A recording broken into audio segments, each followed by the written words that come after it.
Hello again. Now we are for chapter 16,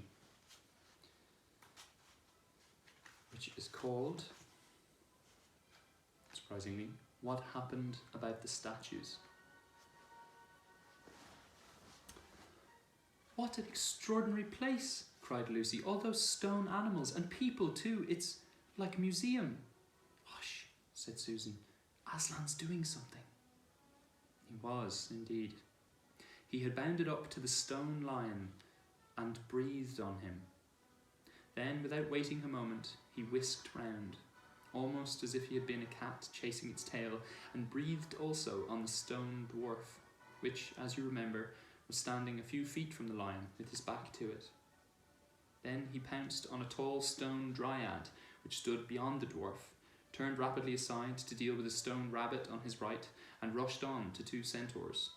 But at that moment Lucy said, "Oh, Susan, look at the lion." I expect you've seen someone put a lighted match to a bit of newspaper which is propped up in a grate against an unlit fire. And for a second nothing seems to have happened, and then you notice a tiny streak of flame creeping along the edge of the newspaper. It was like that now. For a second after Aslan had breathed upon him, the stone lion looked just the same. Then a tiny streak of gold began to run along his white marble back. Then it spread. Then the colour seemed to lick all over him as the flame licks all over a bit of paper. Then, while his hindquarters were still obviously stone, the lion shook his mane, and all the heavy stone folds rippled into living hair. Then he opened a great red mouth, warm and living, and gave a prodigious yawn. And now his hind legs had come to life. He lifted one of them and scratched himself. Then, having caught sight of Aslan, he went bounding after him and frisked around him, whimpering with delight and jumping up to lick his face. Of course, the children's eyes turned to follow the lion, but the sight they saw was so wonderful that they soon forgot about him. Everywhere the statues were coming to life. The courtyard looked no longer like a museum. It looked more like a zoo. Creatures were running after Aslan and dancing round him till he was almost hidden in the crowd. Instead of all that deadly white, the courtyard was now a blaze of colours: glossy chestnut sides of centaurs, indigo horns of unicorns, dazzling plumage of birds, reddy brown of foxes, dogs and satyrs, yellow stockings and crimson hoods of dwarves, and the birch girls in silver, and the beech girls in fresh transparent green, and the larch girls in green so bright that it was almost yellow. And instead of the deadly silence, the whole place rang out with the sound of happy roarings, brayings, yelpings, barkings, squealings, cooings, neighings, stampings, shouts, hurrahs, songs and laughter. "Oh," said Susan in a different tone, "look, I wonder, is it safe?" Lucy looked and saw that Aslan had just breathed on the feet of the stone giant. "It's all right," shouted Aslan joyously. "Once the feet are put right, all the rest of him will follow." "That wasn't exactly what I meant," whispered Susan to Lucy, but it was too late to do anything about it now, even if Aslan would have listened to her. The change was already creeping up the giant's legs. Now he was moving his feet. A moment later he lifted his club off his shoulder, rubbed his eyes and said, "Bless me, I must have been asleep. Now, where's that dratted little witch that was running about on the ground? Somewhere just by my feet it was." But when everyone had shouted up to him to explain what had really happened, and when the giant had put his hand to his ear and got them to repeat it all again, so that at last he understood, then he bowed down till his head was no further off than the top of a haystack. Then he bowed down till his head was no further away than the top of a haystack, and touched his cap repeatedly to Aslan, beaming all over his honest, ugly face. Giants of any sort are now so rare in England, and so few giants are good-tempered, that 10 to 1 you have never seen a giant with his face when his face is beaming. It's a sight well worth looking at. "Now for the inside of this house," said Aslan. "Look alive, everyone, upstairs and downstairs, and in my lady's chamber. Leave no corner unsearched. You never know where some poor prisoner may be concealed. and into the interior they all rushed, and for several minutes the whole of that dark, horrible, fusty old castle echoed with the opening of windows and with everyone's voices crying out at once, "Don't forget the dungeons! Give us a hand with this door. Here's another little winding stair. Oh, I say, here's a poor kangaroo. Call Aslan. Phew! How it smells in here. Look out for trapdoors. Up here. There are a whole lot more on the landing." But the best of all was when Lucy came rushing upstairs shouting out, "Aslan, Aslan, I found Mr. Tumnus. Oh, do come quick." A moment later, Lucy and the little fawn were holding each other by both hands and dancing round and round for joy.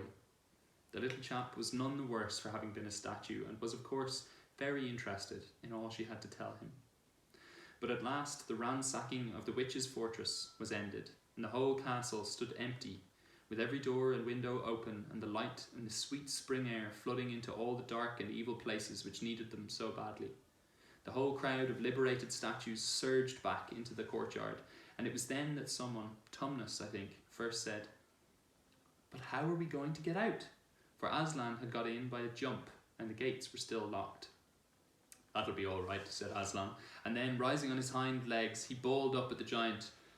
"You up there," he roared, "what's your name?"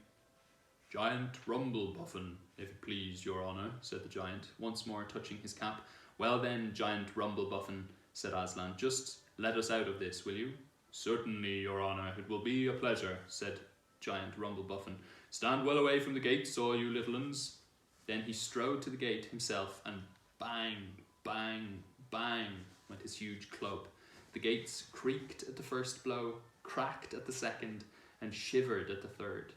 Then he tackled the towers on each side of them, and after a few minutes of crashing and thudding, both the towers and a good bit of the wall on each side went thundering down in a mass of hopeless rubble. And when the dust cleared, it was odd, standing in that dry, grim, stony yard, to see through the gaps all the grass and waving trees and sparkling streams of the forest, and the blue hills beyond that, and beyond them the sky. The giant stood puffing like the largest railway engine. "Comes of being out of condition, I suppose. Neither of you young ladies has such a thing as a pocket handkerchief about you." "Yes, I have," said Lucy, standing on tiptoe and holding her handkerchief up as far as she could reach. "Thank you, missy," said Giant Rumblebuffin, stooping down. Next moment Lucy got rather a fright, for she found herself caught up in mid-air between the giant's finger and thumb. But just as she was getting near his face, he suddenly started, and then put her gently back on the ground, muttering, "Bless me, I've picked up the little girl instead. I beg your pardon, missy, I thought you was the handkerchief." "No, no," said Lucy, laughing, "here it is." This time he managed to get it, but it was only about the same size to him as a sugar tablet would be to you, so that when she saw him solemnly rubbing it to and fro across his great red face, she said, "I'm afraid it's not much use to you, Mr. Rumblebuffin." Not at all," said the giant politely. "Never met a nicer handkerchief. So fine, so handy, so... I don't know how to describe it." "What a nice giant he is," said Lucy to Mr. Tumnus. "Oh yes," replied the fawn, "all the Buffins always were. One of the most respected of all the giant families in Narnia. Not very clever, perhaps. I never knew giant it was, but an old family, with traditions, you know. If he'd been the other sort, she'd never have turned him into stone." At this point, Aslan clapped his paws together and called for silence. "Our day's work is not yet over," he said, "and if the witch is to be finally defeated before bedtime, we must find the battle at once." "And join in, I hope, sir," added the largest of the centaurs. "Of course. And now, those who can't keep up, that is, children, dwarfs, and small animals, must ride on the backs of those who can, that is, lions, centaurs, unicorns, horses, giants, and eagles. Those who are good with their noses must come in front with us lions to smell out where the battle is. Look lively and sort yourselves." And with a great deal of bustle and cheering, they did. The most pleased of the lot was the other lion, who kept running about everywhere, pretending to be very busy, but really in order to say to everyone he met, "Did you hear what he said? Us lions. That means him and me. Us lions. That's what I like about Aslan. No side, no standoffishness. Us lions. That meant him and me." At least he went on saying this till Aslan had loaded him up with 3 dwarfs, 1 dryad, 2 rabbits and a hedgehog. That steadied him a bit. When all were ready, it was a big sheepdog who actually helped Aslan most in getting them sorted into their proper order. They set out through the gap in the castle wall. At first the lions and dogs went nosing about in all directions, but then suddenly one great hound picked up the scent and gave a bay. There was no time lost after that. Soon all the dogs and lions and wolves and other hunting animals were going at full speed with their noses to the ground, and all the others, streaked out for about half a mile behind them, were following as fast as they could. The noise was like an English fox hunt, only better, because every now and then, with the music of the hounds, was mixed the roar of the other lion, and sometimes the far deeper and more awful roar of Aslan himself.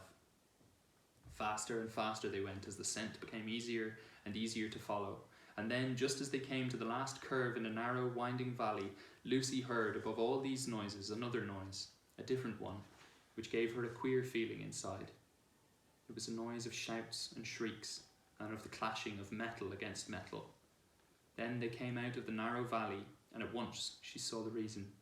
There stood Peter and Edmund and all the rest of Aslan's army, fighting desperately against the crowd of horrible creatures whom she had seen last night. Only now in the daylight they looked even stranger and more evil and more deformed. There also seemed to be far more of them. Peter's army, which had their backs to her, looked terribly few, and there were statues dotted all over the battlefield, so apparently the witch had been using her wand. But she did not seem to be using it now. She was fighting with her stone knife. It was Peter she was fighting, both of them going at it so hard that Lucy could hardly make out what was happening. She only saw the stone knife and Peter's sword flashing so quickly that they looked like 3 knives and 3 swords. That pair were in the centre. On each side of the line stretched out.